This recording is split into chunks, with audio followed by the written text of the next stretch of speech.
Intensive hunt is on in suburban Detroit for a schoolboy missing since last week, the latest in a series of child kidnappings there. Don Webster reports. 11-year-old Timothy King left his Birmingham home last Wednesday evening and bought candy at this pharmacy. He never returned home. He is the fourth child in 13 months to disappear from Detroit suburbs under similar circumstances. The pattern is the same. A child 10 to 12 years is abducted and kept prisoner, in some cases as long as 16 days. The child is then killed and the body dumped in a street. Police have investigated more than 1,500 leads. So far, no murderer and no motive. We're looking for a person who is a white-collar worker, above average intelligence, someone that you would not think abnormal if he drove through your neighborhood. The kidnappings have taken place within a 5-mile radius in affluent suburbs north of Detroit. As a result, many children who used to walk to school are now being driven by their parents. I only live 2 blocks from the school, but I fear even that short distance for his protection with what's been going on in our community. What is your children's reaction? Are they afraid, or do they know really what's going on? I don't think they really understand. They know the boys are missing, but I haven't made it scary. Because the other children have been kept alive for some time, Tim's parents assume for now he too is alive. Last week they made an appeal on television. We love him very much, wherever he is and whoever he is with. We want him back home. He's got a basketball game on Saturday. He missed play practice today. And wherever you are, Tim, we love you. We want you back home. 2 of the kidnapped children were boys, 2 girls. The first 3 appeared well cared for right up to the time they were killed. Don Webster, CBS News, Birmingham, Michigan.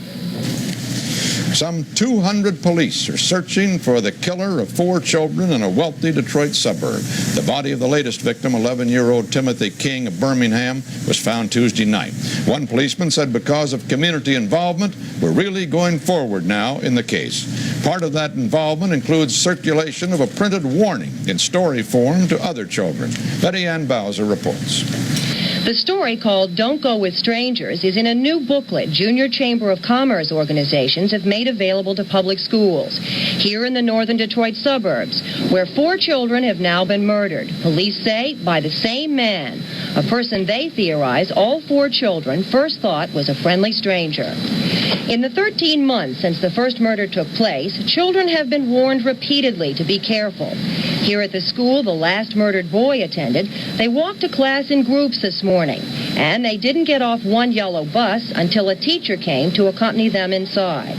School officials say all these precautions are necessary, but they're also concerned what the emotional impact may be on the children. I know that there's been reactions where children no longer wish to sleep in a bedroom alone. Describing the world as a terrifying place can be damaging. What we need to do is to describe the world as a place that has realistic dangers. The hunt for the man police say murdered the 4 children escalated today. The FBI calls it the largest crime task force ever assembled. The staff moved into bigger quarters from a small fire station to a vacant school. Investigators are checking every name on this new computer printout. It lists everyone in the county who owns a car like the one the suspect allegedly drove the night he abducted the last child. Betty Ann Bowser, CBS News, Birmingham, Michigan. The police in Michigan say they still do not know who's responsible for the wave of child kidnappings and murders there, but more than 160 detectives are working to find the killer and to keep him from finding any more victims. More than 300 residents of the northern Detroit suburb of Ferndale packed a community center last night to find out what local police say they should tell their children. What they as parents should do to keep their little ones from becoming new victims of the man police say has murdered 4 suburban children. A psychopath who washes the bodies and neatly dresses them before he dumps them off. And while school officials warn too much talk to children about avoiding strangers affects them emotionally, police are talking tough. The person who is doing this, we believe, doesn't come across as a stranger. He's not perceived as a stranger. So the message then to the children is, if you don't know this person, engage in no dialogue at all with him, period.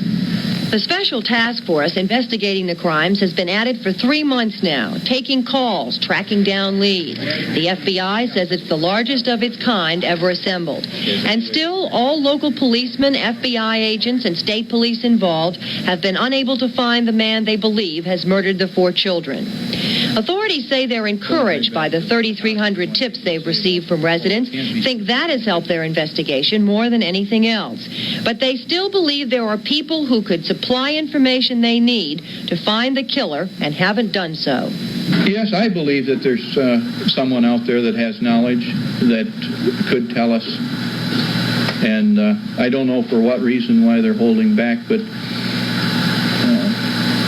in most crimes of this type, someone knows some information that would be awfully useful. Possibly a relative. Could be a relative, a friend, a neighbor, an employer. Based on new information, police say they intend to draw up a better composite sketch of the suspected killer, one that will be closer than this to what he actually looks like. They also say a second person may have been involved in the murder of the last child. He was 11-year-old Timothy King. His body will be buried today. Betty Ann Bowser, CBS News, Birmingham, Michigan. Organized labor lost one major battle Wednesday when the House voted down the Theodore Bundy is charged with murder. That story from Ed Rabel in Tallahassee. Says he crept into Florida State's Chi Omega sorority house a year and a half ago and viciously beat 4 young co-eds with an oak log, killing 2 of them.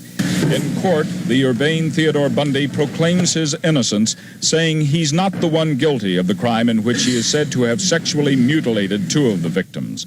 The court ordered a hearing on whether Bundy is mentally competent to stand trial. You didn't hesitate at all when you indicated you feel he's fully competent to stand trial. I feel that he's competent to stand trial. I'm of the opinion that Mr. Bundy's behavior in most instances is beyond his control.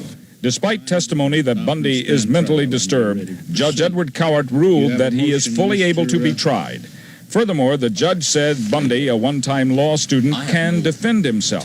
But Bundy, in conflict with his court-appointed lawyers, wanted them discharged and new ones appointed. It's my position that my counsel, 1, believe that I am guilty, 2, that they have told me they see no way of presenting an effective defense, and in no uncertain terms they have told me that, and 3, that they see no way of avoiding a conviction. Your Honor, if that does not raise itself to the level of ineffectiveness of counsel, I don't know what does. But the judge denied Bundy's motion and told his main lawyer, Michael Minerva, that he must represent the accused man even though he wanted himself out of the case. Meanwhile, prosecutors became angry over what they think are Bundy's attempts to delay the trial for no good reason. The state's got a right to trial. This crime occurred 18 months, getting on near 18 months ago, and there hadn't been a single delay since indictment except for Bundy's making a delay in this case. Still, there might be further delay if the judge decides during jury selection today that prospective jurors have been prejudiced by overwhelming pretrial publicity. He's still considering a defense motion for a change of venue on the grounds that a fair trial here is impossible. Ed Rabel, CBS News, Tallahassee.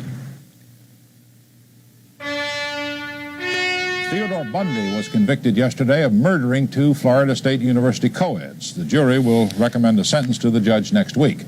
Television was on trial in the courtroom, too. In Miami, Ed Rabel looks at that verdict.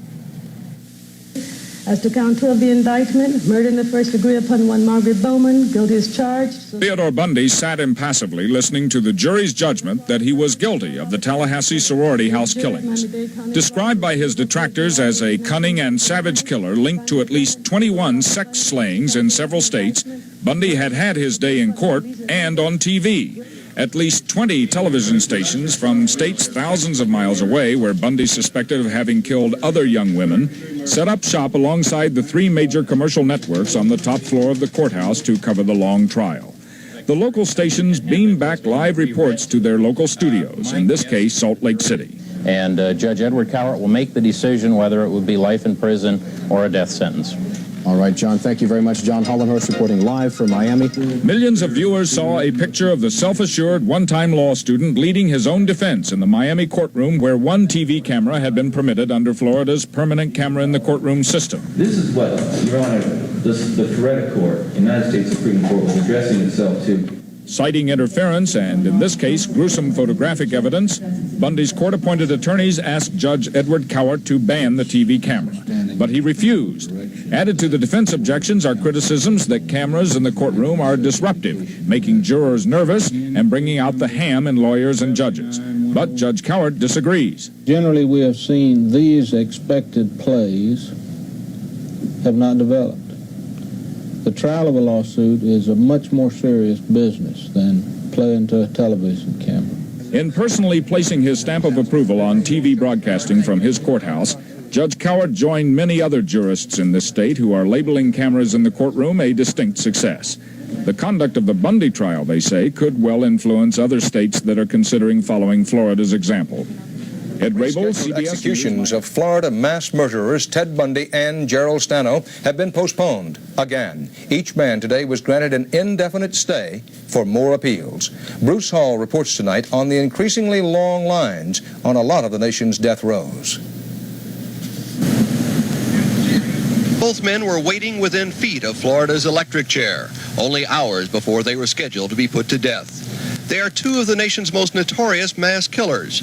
Gerald Stano and Ted Bundy together have been linked to nearly 80 murders. The stays of execution, the third for Bundy, the second for Stano, gives them at least 60 more days to try to overturn their death sentences.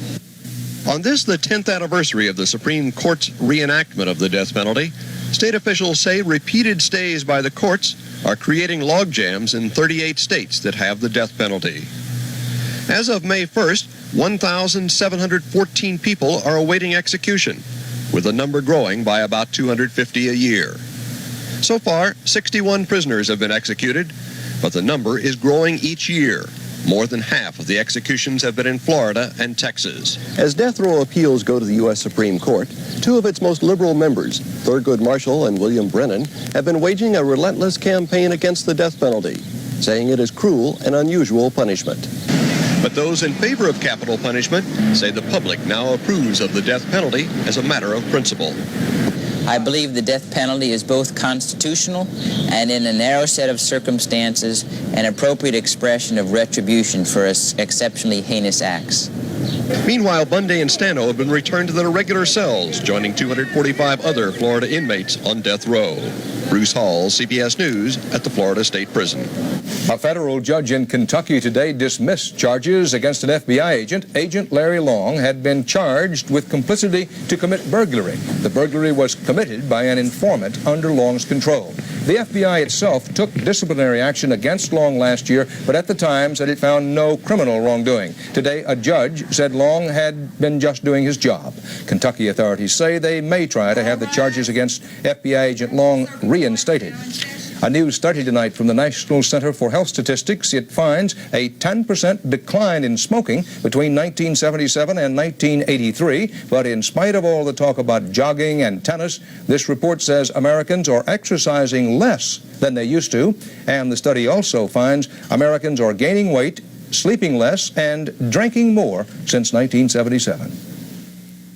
Convicted murderer Theodore Bundy is taking new steps to avoid Florida's electric chair. Ted Trotsky of station WCPX has a look at the legal maneuvering.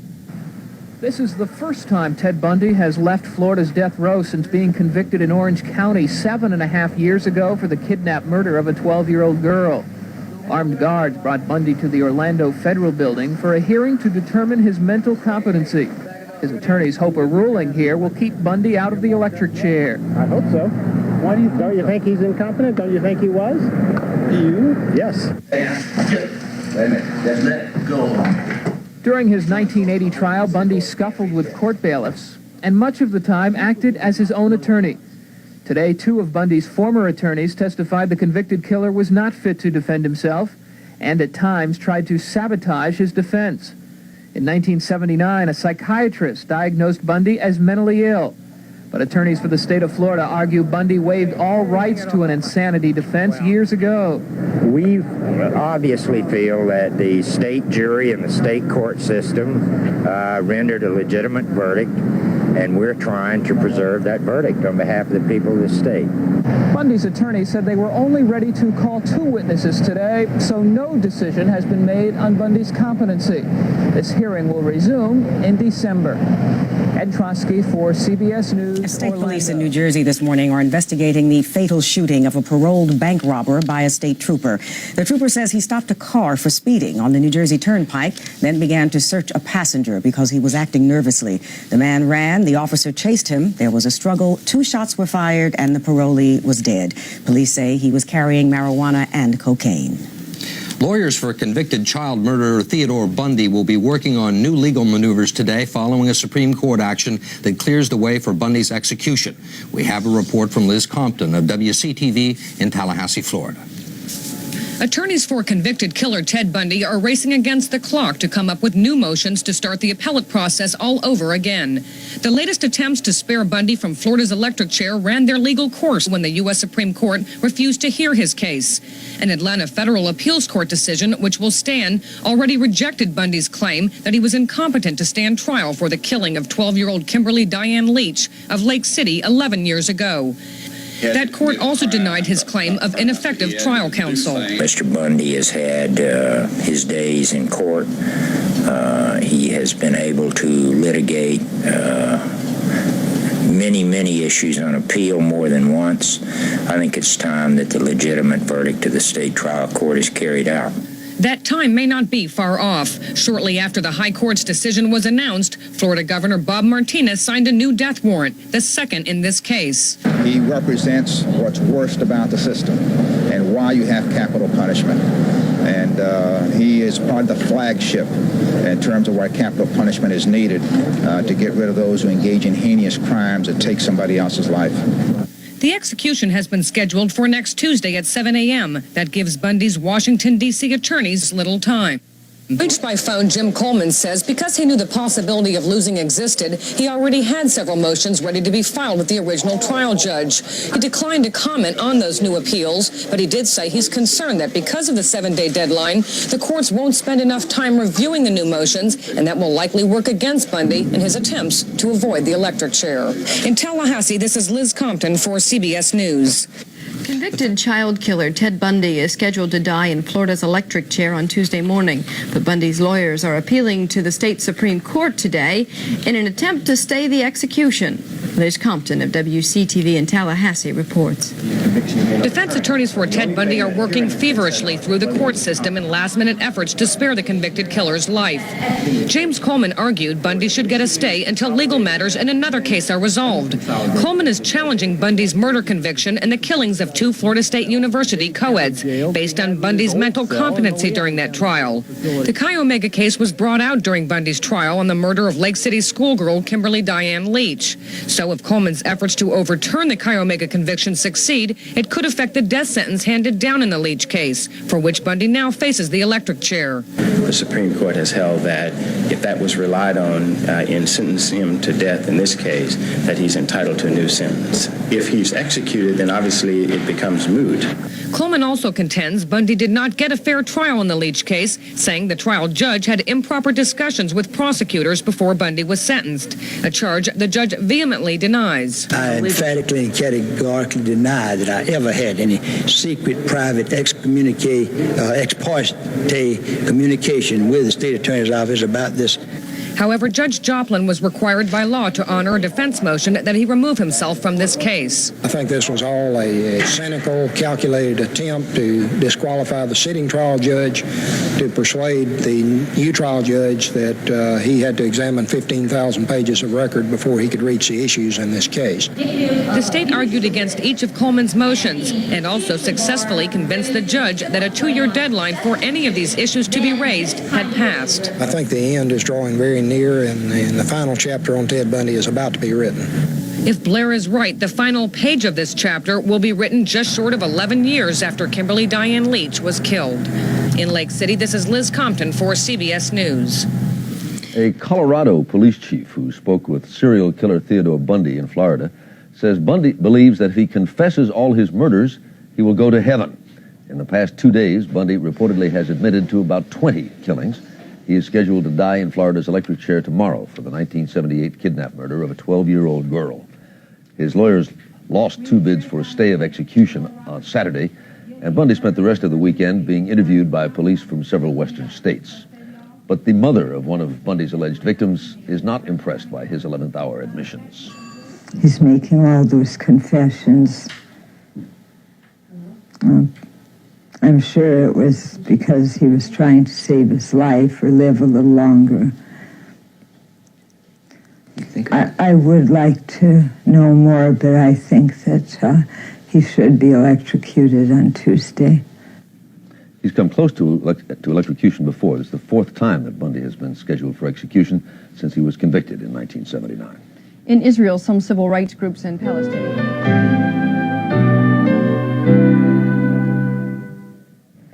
What is the profile of a serial killer like Ted Bundy? There have been famous serial killers, starting with Jack the Ripper, Albert DeSalvo, the Boston Strangler, the son of Sam, David Berkowitz, Wayne Williams, the Atlanta child killer, John Wayne Gacy, who murdered boys and buried their bodies.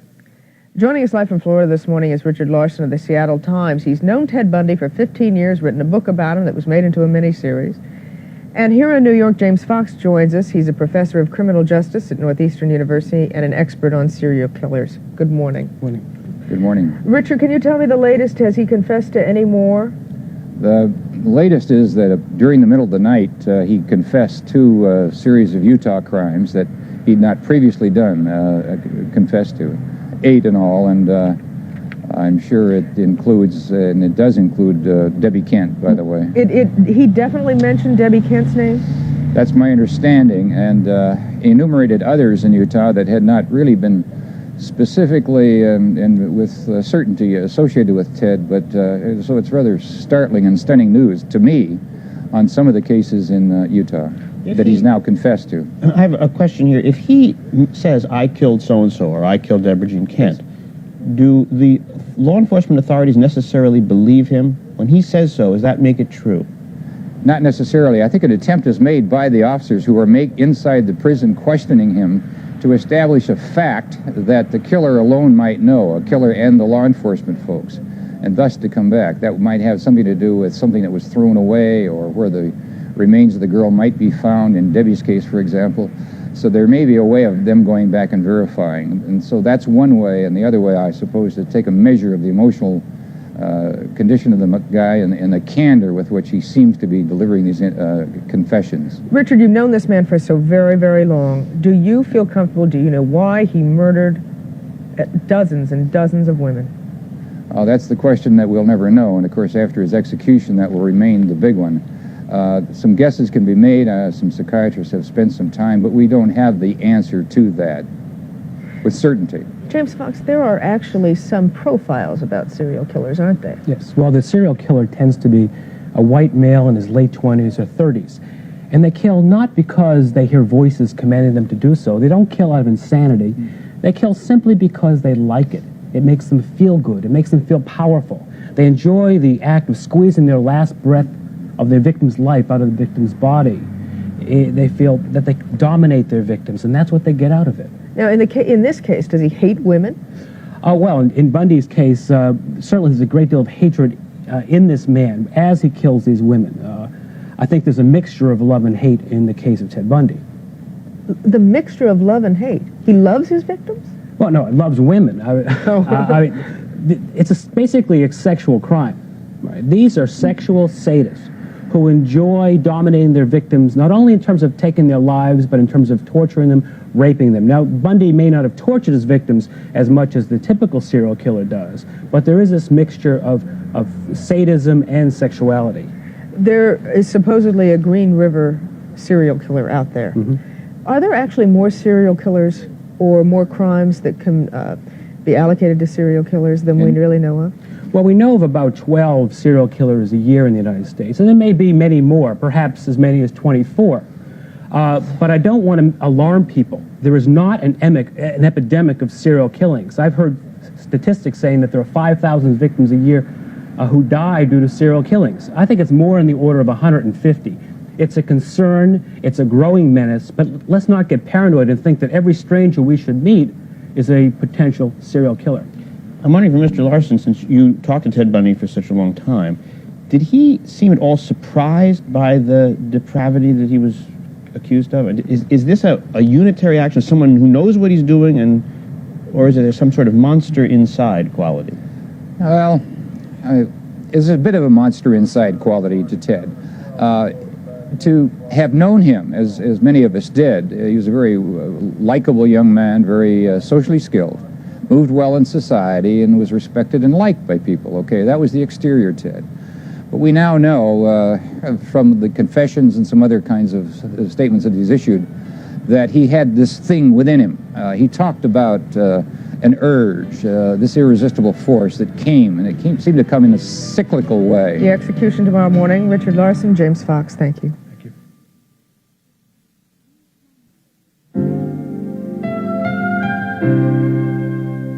We continue now talking about Ted Bundy and serial killers. In New York, joining us, criminologist James Fox.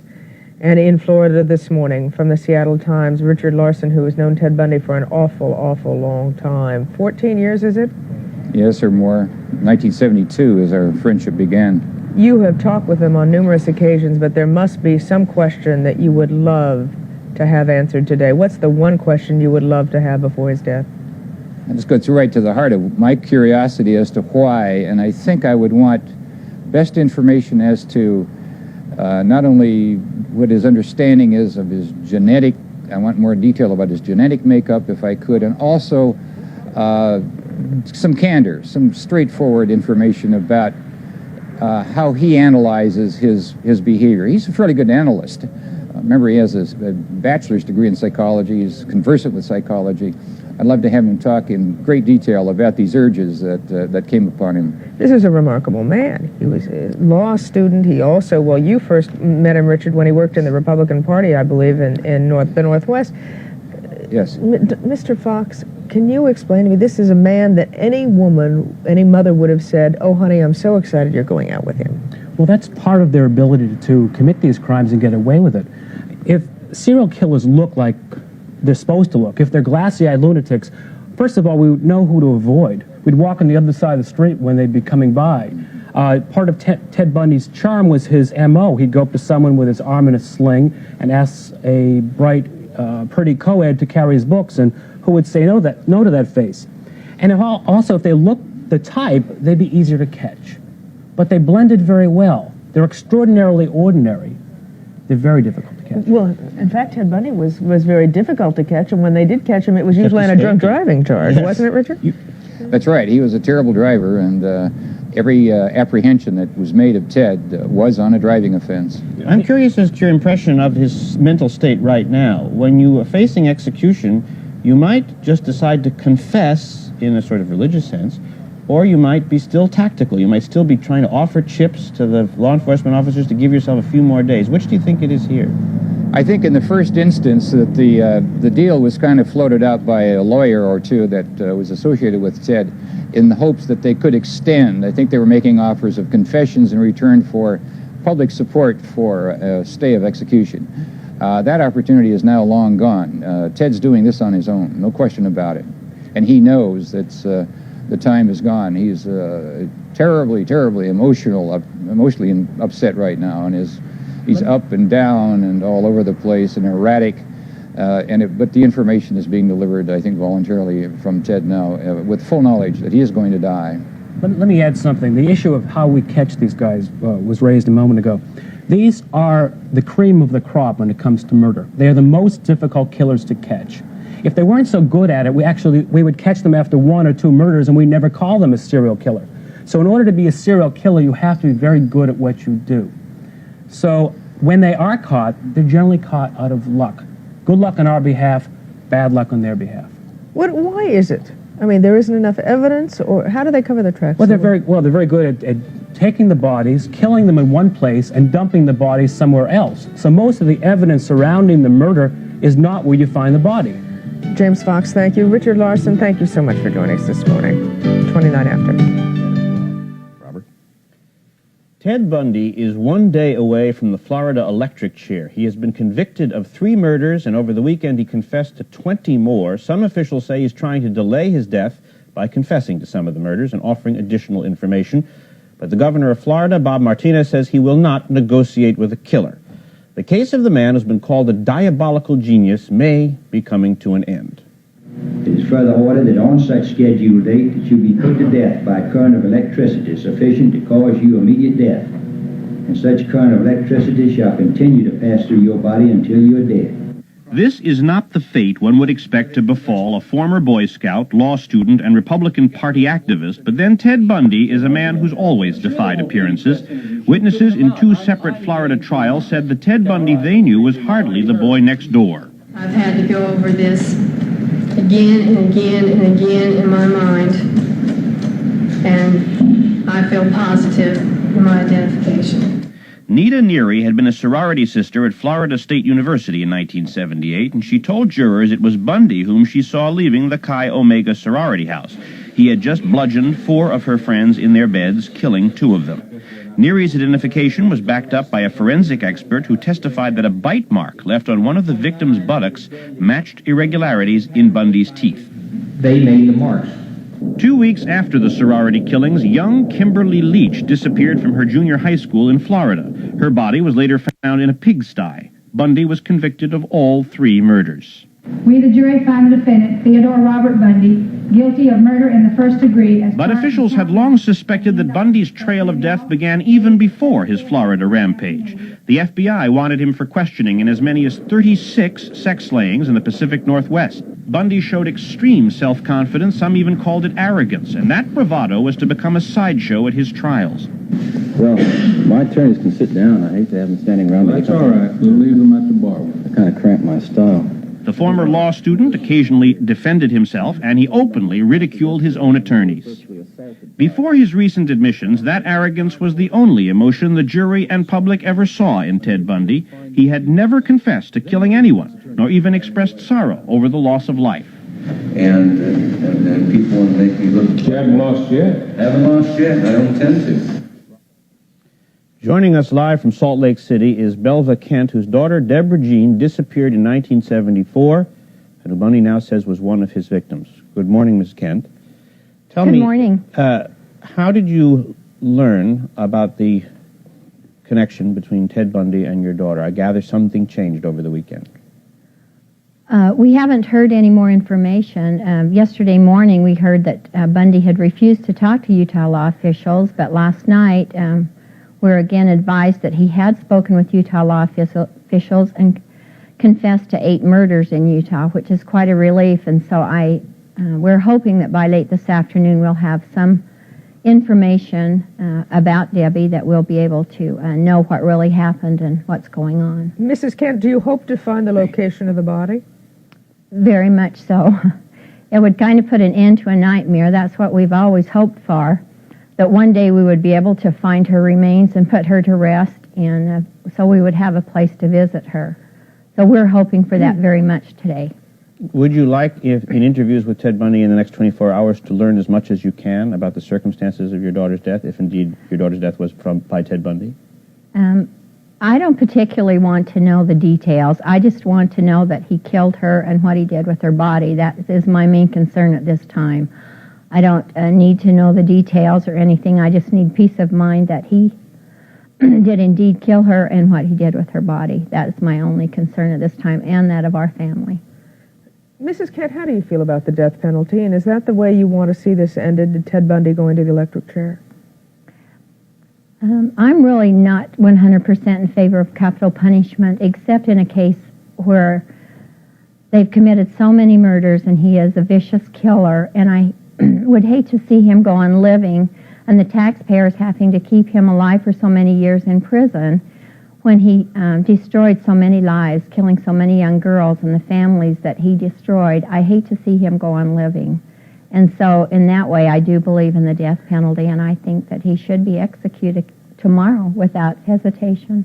Mrs. Kent, did you have kept the light on in the front porch of your house ever since your daughter disappeared? Yes, sir, we have. Why did you do that? Is that a memorial? It is now. At the time, I always left the porch light on when my children were out, and the last one home at night turned the porch light out. And the night Deb disappeared, we left the porch light on, said we would leave it on until she came home. After a week or so, when we knew she wasn't coming home, we said we would leave the porch on until, in fact, she did return. And then it just became a memorial. We said we knew she would never be home, but we would leave the porch light burning anyway. And so it still burns today. Will it stay on? It will, forever. Thank you, Mrs. Kent, for joining us this morning. Thank you. It's 15 minutes past the hour. Next, the phenomenon of... Thank you, Robert. Leading the news, serial killer Theodore Bundy is executed after nearly a decade on death row. Bundy was convicted of 3 brutal murders and was linked to dozens more. This morning, he died in Florida's electric chair. Bruce Hall reports from the state prison in Stark, Florida. Bruce? Good morning, Charlie. All the last-minute attempts to save Ted Bundy's life failed. And when the governor said at 7:07 this morning, Eastern Time, there were no more appeals available, the executioner was told to pull the switch. A few minutes later, Ted Bundy was pronounced dead. Reporter Dick Kane witnessed the execution. He had a corrections officer on each side. He had handcuffs. They were attached to the correctional officers. He had a shaved head, light blue shirt, dark trousers. His eyes kind of lit up when he first came into the room. But then after that, he calmed down. He appeared to be fairly calm throughout most of the proceeding. Before Bundy was taken to the execution room, guards said that they had to physically drag him and get him going. He was resisting up until the last moment. Ted Bundy is the 20th person to be executed in the state of Florida since the death penalty was reinstated. There are still 279 other persons on death row in Florida. Charlie? Bruce, was there anybody in sight down there protesting this execution? Well, there is very, very strong support in Florida for the death penalty, and particularly for the death of Ted Bundy. There were 400 or 500 people here, all of them in favor of executing Bundy, and there were cheers moments after the execution took place. Thank you, Bruce. In Miami this morning,